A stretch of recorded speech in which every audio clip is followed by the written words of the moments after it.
for as long as 3 weeks. These are, he says, the worst delays in modern history, and the price per container has risen to as much as, get this, 10 times its cost before the pandemic. The shipping crisis is now projected to last through 2023.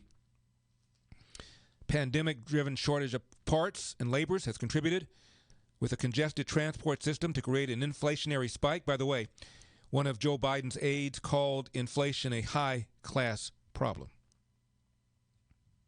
Fine when you have a net worth of millions of dollars, as Ron Klain does. Prices for everything, writes Kotkin, from soybeans to natural gas, have soared as supplies take longer to produce and to arrive. And this high inflation is wiping out wage gains in the U.S., the U.K., and Germany. Again, the chaos on the ground may not disturb people like Ron Klain, but it's hurting the middle and working classes, the groups most threatened by inflation. He writes that the supply chain disaster also revealed existence of crippling economic dependence, particularly on China.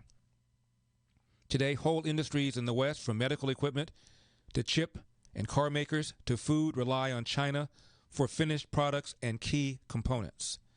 When China cannot or decides not to supply these parts, whole industries suffer debilitating supply chain shortages. This has had a devastating effect, particularly here, where between 2004 and 2017, the share of world manufacturing shrank from 15% to 10%, while reliance on Chinese inputs doubled. The trade deficit with China, according to Economic Policy Institute, has cost as many as 3.7 million jobs since 2000. Consequences have been particularly severe in the UK, which suffered 1.5 million job losses in manufacturing between 1997 and 2009, due in part to climate policies that threaten the heavy industry in the country that invented it. Market for washing machines is national and global, and these goods have to be transported, often over great distances. European Union, North America found themselves without basic medical equipment like masks, even the compounds needed to make critical chemical treatments. In early critical months, President of the Council for Foreign Relations said, quote, China's decision to block exports of these goods led to widespread shortages. There's also concern that an increasingly assertive China might seek to exploit the world's dependence on it for political purposes. End of quote.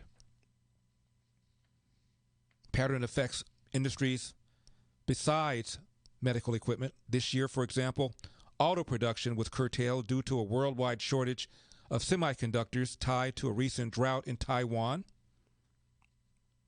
Our push to renewables threatens to further bolster China's dominance on the solar panel industry and its production of essential metals needed to produce clean energy and electric cars.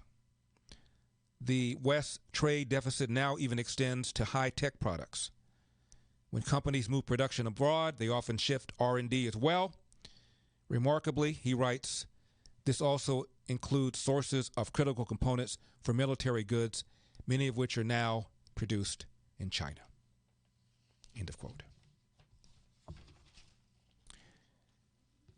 You know, there are many reasons for this supply chain crisis. One of them is demand. We talked about the shortage of truck drivers because of AB5.